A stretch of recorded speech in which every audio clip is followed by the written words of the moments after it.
Hello and blessings, beautiful souls. Sarava and I share to you. So today is the first day that I get to go back to work at my own personal rhythm. So everyone has left the property and kids are playing away, and I finally get to spend some time in my cottage, which I'm so excited to do because I have been missing my sacred space so much. And so today I would like to talk about some of the goals that I have for this year. And some of the goals that I have are both personal and card slinger and witchcraft and creative. And so I decided that I'd make a little bit of a vlog about all my goals for this year and things that I really, really want to focus on and adhere to.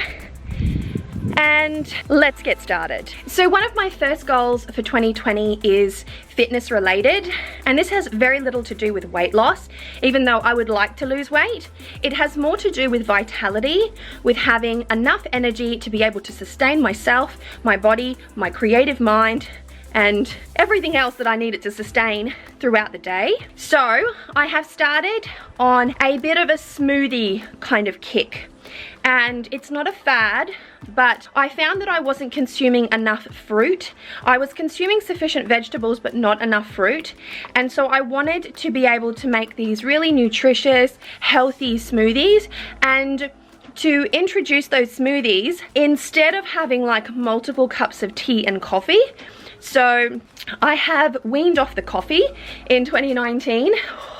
It was a hard thing to do, but I'm predominantly a tea drinker now, and I can easily consume 2-3 cups of tea in the morning, and it's become rather habitual.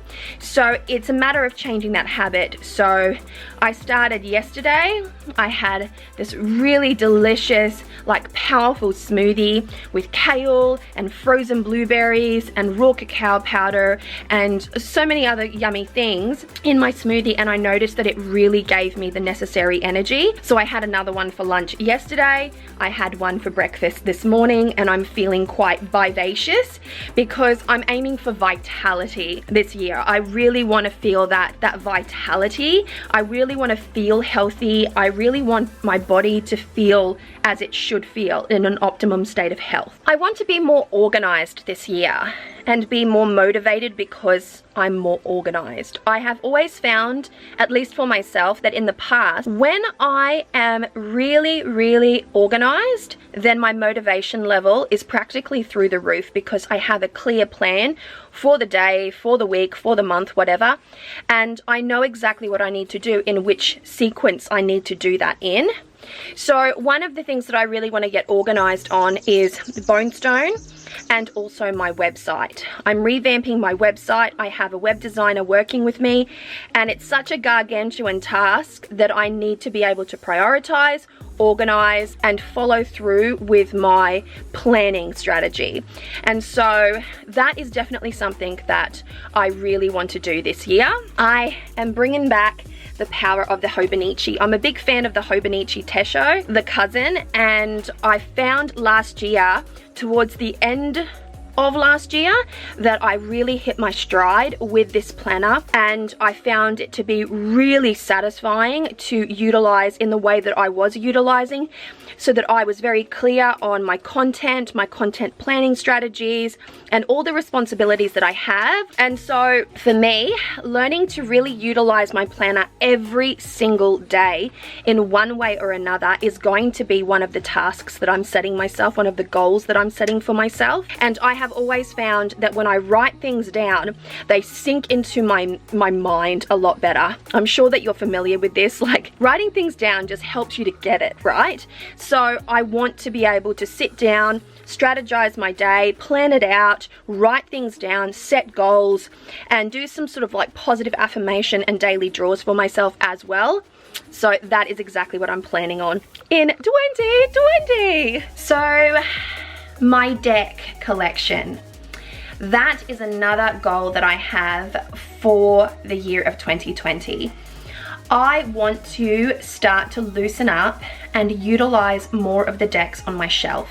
I have found that while I still have quite a big collection of cards, despite the fact that I relinquished a great deal of my collection when I moved to Tasmania, I have found that there is this sense of like preservation, almost like trepidation, and I'm not utilizing all of the decks in my collection. And while some of the decks in my collection really are there to be collector items, they're about 5.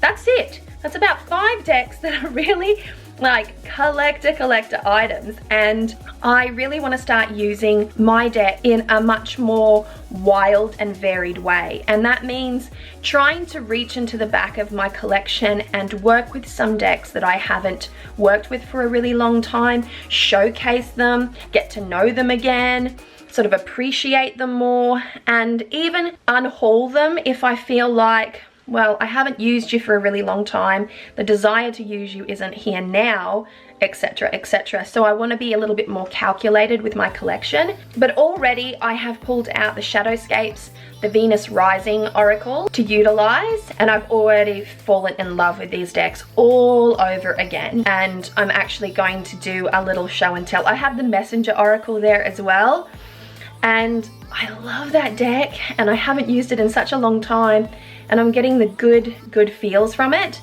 as well as the Shadowscapes Tarot, which I can honestly say I have not used for about 4 years. And so I'm already going in there, grabbing out those decks that I haven't touched and handled and utilized for a while, and rediscovering my love for them. Witchcraft.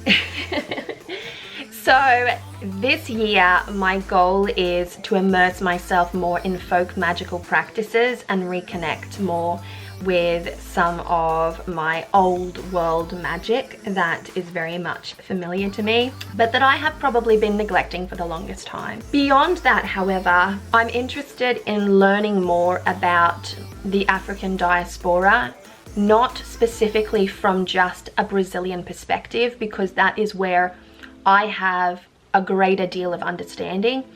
I would like to explore further hoodoo and southern folk magic more than I have this year, and I only really scratched the surface of southern folk magic this year, well, in 2019, and so 2020 will see me amass a little collection of books, hopefully from reputable sources, and start to piece together a more coherent practice that is a little bit more accessible to me, because I have said this in the past, and that is where I come from, they don't substitute, right? They don't do the substitution game. And so some of the ingredients that are required to do some of the rituals that I have been taught since I was young just don't exist here, and they're very difficult to get your hands on, if not even impossible. I've said this before, but I've never been able to buy anything from Brazil. I have never been able to send anything to my family, and that is not because I haven't tried, that is because it never leaves the country, or it never gets into the country. Things are just stolen at the border. And so it becomes just a ridiculous exercise. And so part of the reason why I started to explore African diaspora traditions, folk magical practices from the Americas is because I felt that at least that is a little bit more connected. I'm from Brazil, South America, influences flow up and down, the continents are connected in that way, despite the fact that South America and North America are very different. They share a little history, and they were affected by slavery in the same way as Brazil was. And so the practices that have originated in Brazil that I am familiar with, I feel are similar, not the same, but a little bit similar to what has taken place in America. The flavors are different, the personalities are different, the geography is different, yes, and so I honor all of that and I have the deepest respect for that. But as far as ingredients go, as far as supplies, as far as a good translation of traditional practices, there is a little bit of that to be found there. Now, I'm not saying that Hoodoo and Southern folk magic are the same as Umbanda and Candomblé, because they certainly are not. But some of the ingredients that are used are the same. Some of the botanicals, some of the candle magic style, some of the Orisha, the Eshu, the spiritual divinity that can sometimes be adhered to in both parts of the world. They are very similar, and there's a lot of crossover there. They're not identical, but there is a lot of crossover, and I'm specifically interested in that crossover. And so this year, or last year in 2020, I was able to get fixed candles. They cost me an effing fortune, folks. I'm talking, I paid $250, $260 to get 4 fixed candles to me here in Tasmania, which was ridiculous. It was ridiculous, and I don't believe that I'll be doing that again, because as much as I loved having those candles, that is a pure luxury for me. And so I need to find a more sustainable approach. Novella candles are what I used. 7-day candles are what I used in my culture as well. I am hoarding a 7-day candle from my trip to Brazil almost 4 years ago now, and I'm hoarding it, and I haven't burnt it. And I need to be able to find a supplier for those types of things. So that is where my witchcraft goals are this year, and just immersing myself in an understanding of my biosphere. I've been here for over a year now, here being southern Tasmania. I yesterday found yarrow growing in my yard, and I didn't know. I'd been walking past it every day, and suddenly it was blossoming with these pretty little white flowers, and I looked at it and I was like, I have no idea what you are. You kind of look like a weird form of rosemary.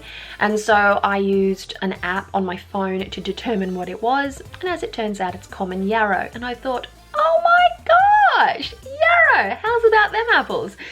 So I'll be harvesting more of the plants and botanicals that are grown here in my area, drying more and utilizing them more in my practice. That is something that is really important to me this year, because I have such a variety that I can lean on. All different types of roses are available to me suddenly, and I love that. Yarrow and rosemary, and oh, I've just forgotten most of them, but they are so available to me, and I'm just so excited to be able to use them and learn a bit more about permaculture and biodynamics and planting by the moon and that kind of thing. They are more secondary goals to me, but harvesting my own botanicals for use in magic is up there with one of my primary goals for this year.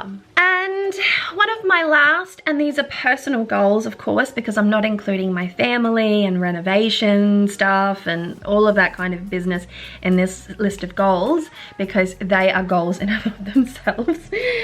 More family time, more downtime, more relaxation time, absolutely and for sure. But my last official goal that I want to talk about is reading for pleasure. At the end of 2019, I rediscovered a love for reading and that voracious appetite for literature that I hadn't felt bubbling away inside of me for almost 7 years. 6 to be exact.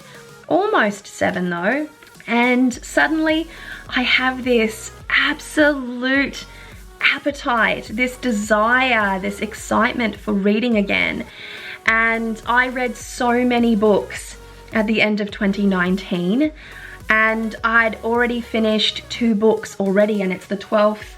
I've almost finished a 3rd book, in fact, and it's the 12th of January, and I have a Goodreads goal of reading 60 books this year, and I've got to tell you, it's going good. I have a long list of books on my TBR. My darling dad, my beautiful father, has forsaken one of his many Samsung tablets. He's a collector of technology. I don't want to talk about it.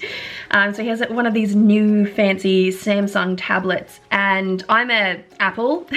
I'm an Apple girl. But if you are an Apple user, then you will know what I'm talking about here. Trying to buy from Kindle is the most complicated situation. You have to go to the Amazon desktop app, which can be really tricky on an Apple device because it tries to boot you back into the app rather than the desktop application or the full site, if you will. And so I was having the worst time, and I keep forgetting my passwords. There's a complicated thing that happened. I have 2 accounts under the same email, and that's tripping me up. And so sometimes I get locked out of my Amazon account, and I've called Amazon about it, and they said they fixed it, but they didn't.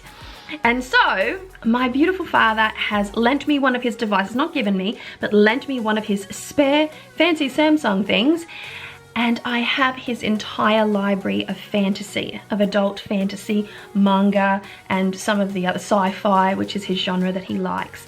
And he has more than 4,000 books in his Kindle, and so I am good to go, folks. I am good to go.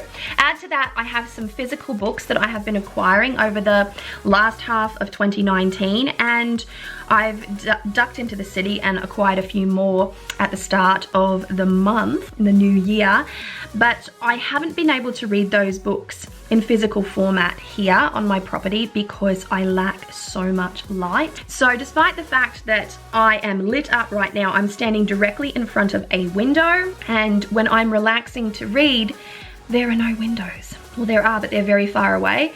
So reading can be really cumbersome in its physical form. Yeah, I lament that. But the new house is replete with windows and lots of light, which is going to be a downfall in winter because the house is going to be really cold because none of it's double glazed.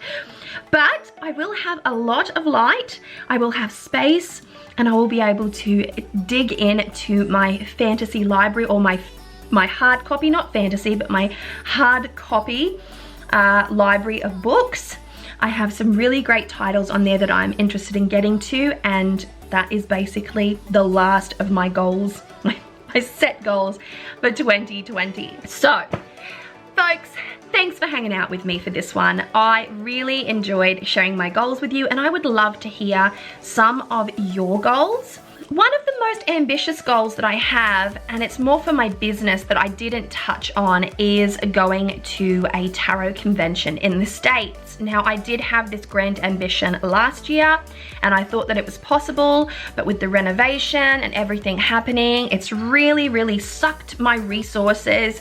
We're bouncing back, but it is one of those things that may be a bit touch and go. So I did want to make it to Reader's Studio. I'd been talking to Anna about it, and it still may happen, but I'm not sure. It's leaning more into the I'm really not sure.